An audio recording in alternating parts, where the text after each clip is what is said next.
faire une dégradation quand la réaction elle est très énergétique. Donc avec la fluoration, elle peut permettre une dégradation de l'alcane. Donc CH4 plus 2F2, donc dans l'air, je forme du carbone avec de l'hydrogène atomique. L'iodation, elle est défavorisée parce qu'elle demande beaucoup d'énergie. Donc elle est énergétiquement défavorisée. Donc CH4 plus I2, je peux former de CH3I, mais c'est une réaction qui est défavorisée. Pourquoi? Parce que le HE formé a un rôle réducteur. Donc les réactions qui sont plus faciles à mettre en œuvre par la substitution radicalaire, il faut retenir ça. Donc les deux réactions qui sont plus faciles à mettre en œuvre par une substitution radicalaire, c'est la chloration et la bromation. D'ailleurs, c'est les deux réactions qui sont utilisées en pratique. La chloration, c'est une réaction on dit qu'elle est anarchique. Par contre, la bromation, on dit qu'elle est plus sélective. Ça veut dire quoi, anarchique? Ça veut dire que, par exemple, si vous prenez par exemple le propane, vous allez avoir un mélange de produits chlorés. Donc, vous pouvez substituer le premier carbone, donc le propane, le carbone du milieu, le carbone 2, le carbone 3, enfin le carbone 1, le carbone 2. Donc, vous avez un mélange. Tandis que la bromation, vous avez une sélection. Vous formez la bromation, elle se fait préférentiellement sur le carbone 2 parce que vous passez par un radical secondaire qui est plus stable qu'un radical primaire, ainsi de suite. Ainsi de suite. Donc, on dit que la chloration, elle est anarchique et la bromation, elle est nettement plus sélective. Maintenant, pour le mécanisme, très bien. Donc, vous avez la bromation ou là, la chloration. Je vous donne, par exemple, le mécanisme de la chloration. Donc, le mécanisme de la réaction de chloration, donc, ou la bromation, c'est un mécanisme qui est radicalaire. Il se déroule en trois étapes. Donc, la première étape, c'est l'amorçage. La deuxième étape, c'est la propagation. Et la dernière étape, la troisième, c'est la terminaison. Ou là, la réaction, si vous voulez, c'est l'arrêt. Donc, dans l'amorçage, la première étape, on l'appelle aussi initiation. Donc, vous avez le Cl2, par exemple. Donc, c'est l'agent, c'est le réactif de la chloration. Donc, vous avez l'alcane en présence du chlore. Donc, le chlore, dans un premier temps, sous l'effet de la lumière UV, ou là, sous l'effet d'un amorceur, donc la liaison CL-CL, elle se coupe très facilement. Donc, pour former 2 Cl points. Donc, chaque carbone, donc, il va prendre son électron. Donc, il va le prendre donc, à l'état excité. Donc, je vais former un chlore radicalaire, un chlore radical. Vous allez me dire pourquoi la liaison CL-CL, elle s'est coupée et non pas la liaison CH. Par exemple, si vous prenez le métal, vous voulez le chlorer avec du chlore, avec du Cl2. Quand vous allez illuminer donc, le mélange Cl2 plus CH4, pourquoi vous avez formation de Cl point et non pas la coupure de la liaison CH, yani pour former C point plus Monsieur, à distance, Elle à demande cause plus de... d'énergie que la liaison une question CLCL. d'énergie. Donc, c'est plus facile de couper la liaison CL que la liaison CL. Parce que... Maintenant, une fois que vous avez formé le Cl point, donc le radical, donc maintenant la réaction elle devient plus simple. Donc le Cl point, il va taper sur la molécule RH, sur l'alcane, donc il va permettre une coupure homolytique de la liaison CH.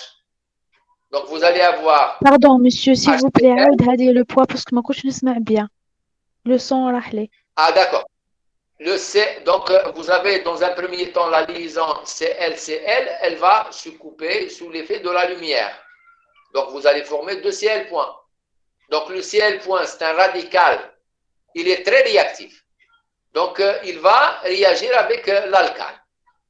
Dans l'alcane, qu'est-ce qu'il y a? Il y a des liaisons CSC, il y a des liaisons CH. Par exemple, si je prends le RH, c'est un CH3. Donc, la liaison CH, Monsieur, elle va se couper sous l'effet de Cl point. Donc, le Cl point, il va arracher un H point. D'accord? monsieur, Pour former ces... Oui. on peut copier la liaison sigma entre les deux CL avec une autre méthode, à part la lumière. Oui, oui, oui, on peut la couper avec un amorceur. Avec un Euh, amorceur.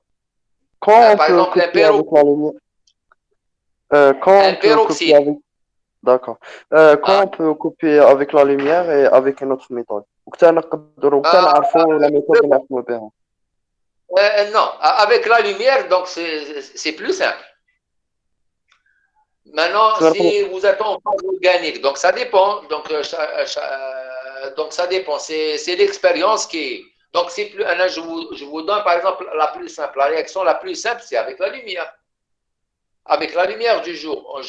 Vous pouvez faire cette réaction au TP. Donc, au TP, par exemple, le TP, par exemple, l'hexane, il est liquide. Le brom, par exemple, le BR2, parce qu'il est rouge.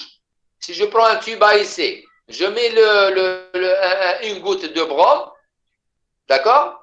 Donc, l'hexane, il est incolore. Le brom, il est coloré. Donc, dans un premier temps, lorsque je mets le brom, il a une couleur rouge-marron. Donc, là, le tube AIC, il prend la couleur du brom. Si vous mettez le tube à la lumière et un autre tube avec la même chose, vous le mettez à l'abri de la lumière.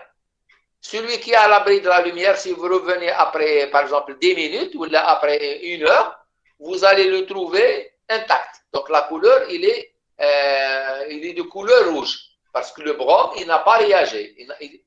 Mais le tube qui a été illuminé, donc qui a subi l'éclairage, donc UV, même la lumière du jour, elle contient de l'UV. Hein?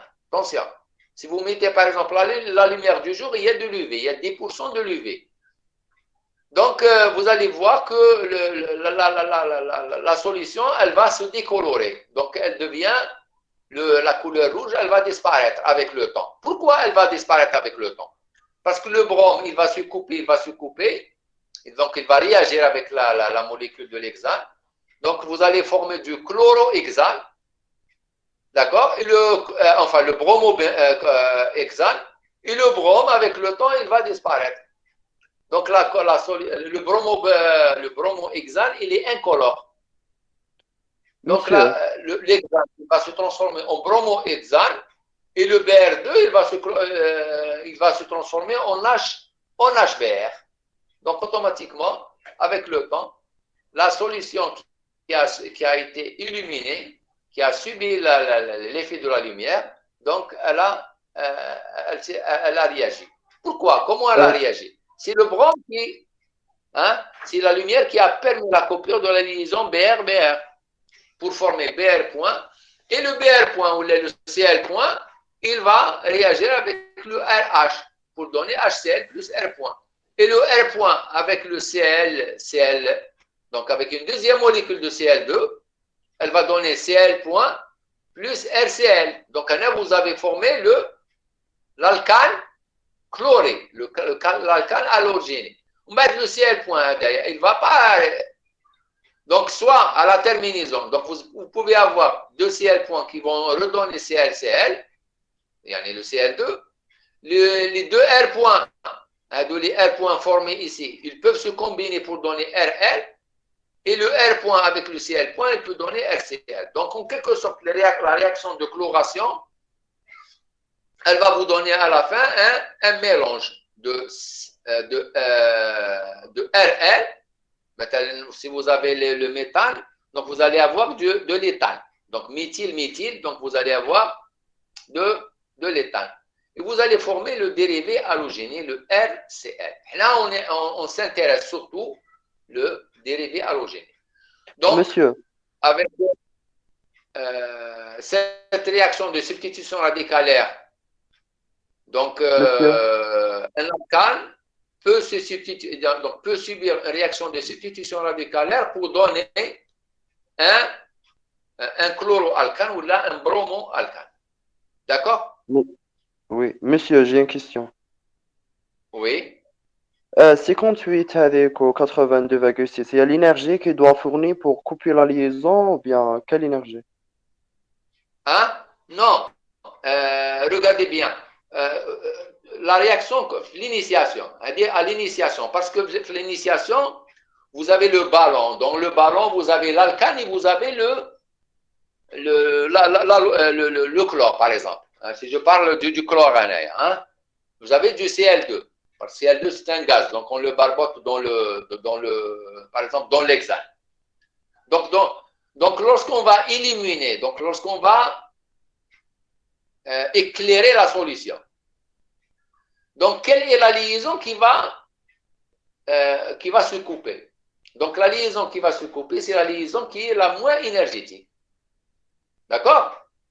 La liaison la moins énergétique, c'est la liaison CL-CL. Ah, d'accord. Yani la liaison CC ou la liaison CH, dans un premier temps, elle ne se casse pas. La liaison CH, elle va se casser dans la propagation. Parce que ici, on a formé Cl point, et le Cl point, c'est un radical très énergétique. Donc, c'est lui qui peut couper la liaison RH. Donc, la liaison RH, elle ne se coupe pas au début, à l'initiation. L'initiation, c'est CL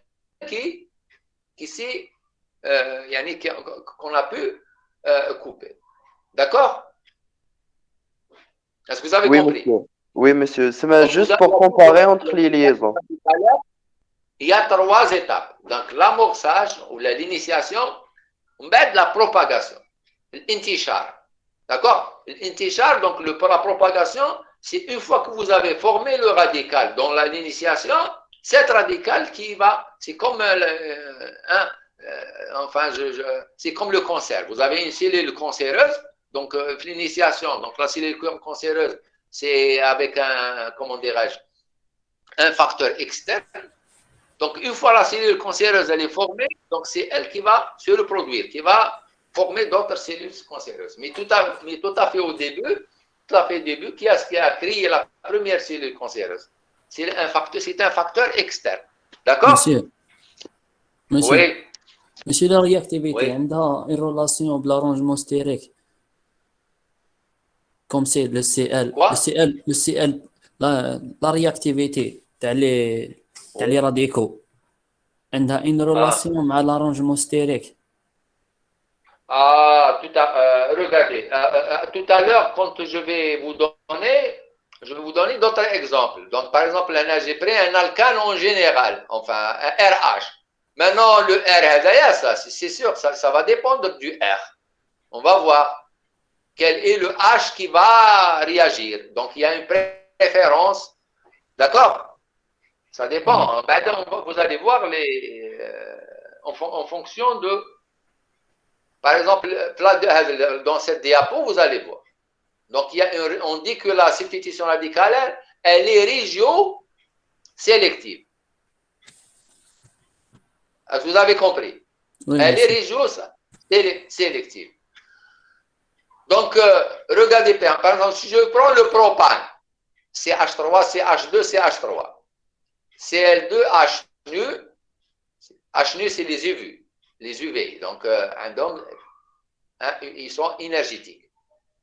Donc, je peux arracher donc, le Cl point, il peut arracher le H point du milieu, comme il peut arracher le H point du CH3. Il y a du CH2 ou là du CH3.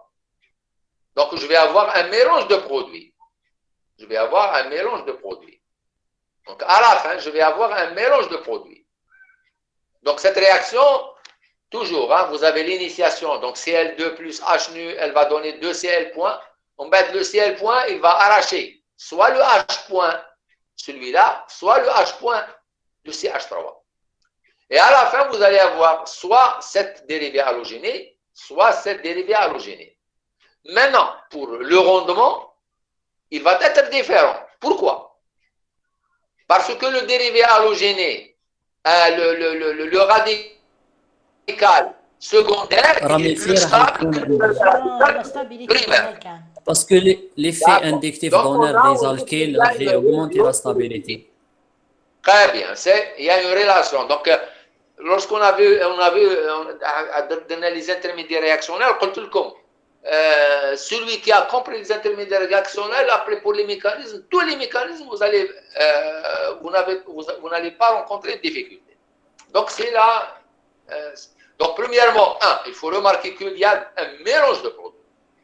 Maintenant, pour le rendement ou pour la quantité de produits, donc vous allez avoir le dérivé halogéné secondaire, vous allez trouver plus, vous allez avoir, au lieu de 50%, vous allez avoir 60 ou 70%, et vous allez avoir 30% à peu près. D'accord? Par exemple, si vous prenez ce composé, le deuxième exemple, maintenant, il y a différents types de radicaux, d'hydrogène, de liaison CH. Donc, vous avez le H du CH3, le H du CH, c'est un carbone tertiaire. Le H du CH2 et le H du CH3. Le CH3 ou le CH3, ils sont différents. Ils n'ont pas le même, ils ne sont pas, ils n'ont le même environnement. Donc, en quelque sorte, vous allez avoir un mélange de combien de produits? De 4 produits. D'accord? De 4 produits. Le produit le plus majoritaire, c'est celui qui est en rouge. Là où il y a le CCl en rouge. Est-ce que vous avez compris? Parce que c'est l'alcane le plus substitué. Ça. Là, ça sera le radical le plus stable. Donc, c'est le radical le plus substitué. Donc, c'est l'intermédiaire le plus substitué. Maintenant, si l'halogénation forme un carbone asymétrique, on n'observe pas de stéréosélectivité. La quantité de stéréoisomères R et S formés est identique. La même chose. Je ne vais pas avoir qui met le SN2, 100% du R ou le 100% du S. Je vais avoir 50%, 50%. Est-ce que vous avez compris? C'est pas comme si qui met le SN2 ou le SN2. La substitution est clouée. Vous avez le SN1, vous avez un mélange racémique. Le SN2, vous avez la réaction est stéréosélective. Non, la réaction, elle n'est pas stéréosélective. Vous avez, si vous avez un carbone qui est asymétrique, donc vous allez avoir 50%, 50% du R et du S. Deux paramètres interviennent pour prévoir le rendement de chaque isomère de position obtenu. C'est le nombre d'hydrogènes du même type et la réactivité de chaque type d'hydrogène. C'est tout à fait normal. Donc, si vous avez par exemple, comme ici, par exemple, ici,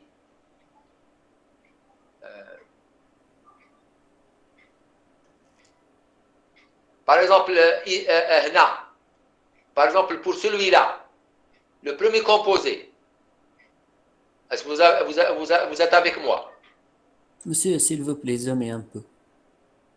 Regardez bien, le CH3, vous avez combien de CH3? Vous avez 2 CH3. Ils sont équivalents. Donc, il va y avoir la réactivité de celui-là et la réactivité de celui-là. Donc, le composé chloré, monochloré, il va être un rendement assez important. C'est vrai que celui-là, c'est le plus stable, mais il va avoir c'est plus important parce que la monochloration, ce produit, il provient de 2-méthyl. D'accord? C'est pour ça que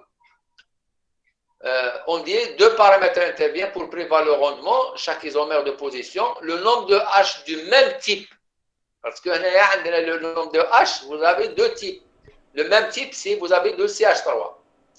et la réactivité de chaque type, c'est sûr. Un radical tertiaire est plus stable qu'un radical secondaire, il est plus stable qu'un radical primaire. Très bien. La réaction passe par un intermédiaire de type carboradical. Donc, vous savez bien qu'un radical tertiaire est plus stable qu'un radical secondaire, il est plus stable qu'un radical primaire. Donc, il faut connaître ces paramètres. Hein? Est-ce que vous avez compris ce que je viens de vous dire? Donc, l'exemple qu'on avait tout à l'heure, donc à partir de cet exemple, on a tiré ces règles. Ça. Donc, on a vu tout ça dans l'exemple qu'on vient de faire passer tout à l'heure, dans la diapo précédente. Très bien. Maintenant, on peut avoir une polyhalogénation. Donc, et cette polyhalogénation, elle se fait préférentiellement sur l'atome de carbone portant déjà un halogène. Donc, un carboradical issu de cette halogénation il a un effet de stabilisation par effet mésomère. Par exemple, si vous avez CH3Cl, donc à un certain moment, le HDA, le H de CH3, peut être arraché par le Cl point. D'accord? Vous allez former un radical ici, et ce radical, il est stabilisé par effet mésomère du doublé, il est stabilisé par le doublé du chlore. D'accord? Donc, ce radical, donc c'est pour ça qu'on peut former un dérivé dihalogéné. Comme je peux former un trihalogéné. Comme je peux former un tétrahalogéné. La formation de la deuxième chloration, ou la troisième et la quatrième, elle se fait quand vous avez un excès de chlore. Quand vous avez un excès de chlore. Donc, la première réaction qui se fait, c'est la monochloration. Mais quand vous avez un excès de chlore, donc vous allez avancer vers la deuxième chloration et la troisième, et la quatrième chloration. Est-ce que vous avez compris? Oui. Donc, ça ne se fait pas en même temps, monsieur. C'est des réactions successives. Donc, dans un premier temps, vous avez la mono-substitution. Mais quand vous avez un excès de réactif, c'est le chlore. D'accord? Donc, vous travaillez maintenant avec, vous avez du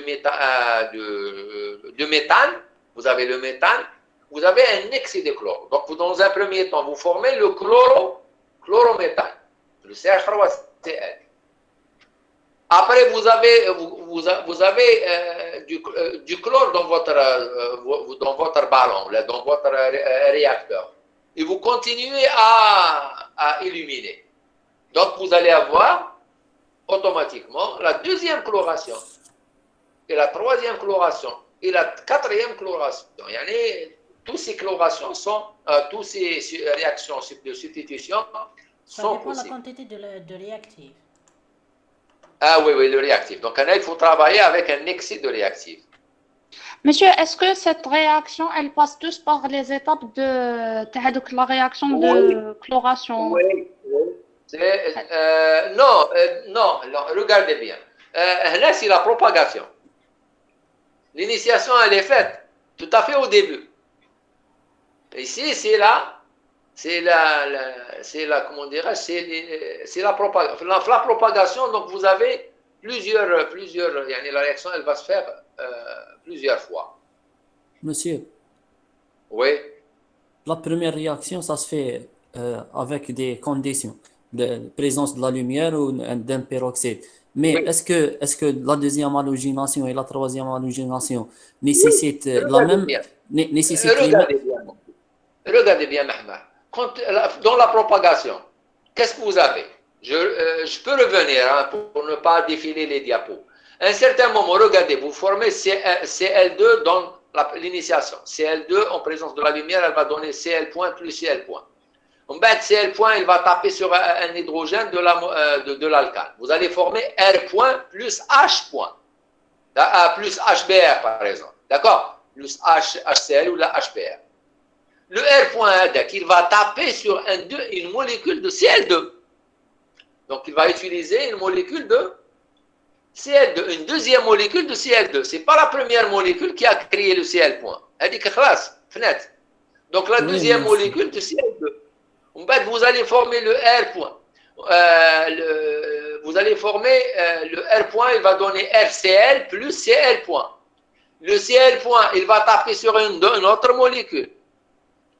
Et l'autre molécule va donner R point plus Cl point, ainsi de suite. Donc, c'est comment dirais la réaction, elle ne va pas s'arrêter. Elle va s'arrêter quand est-ce?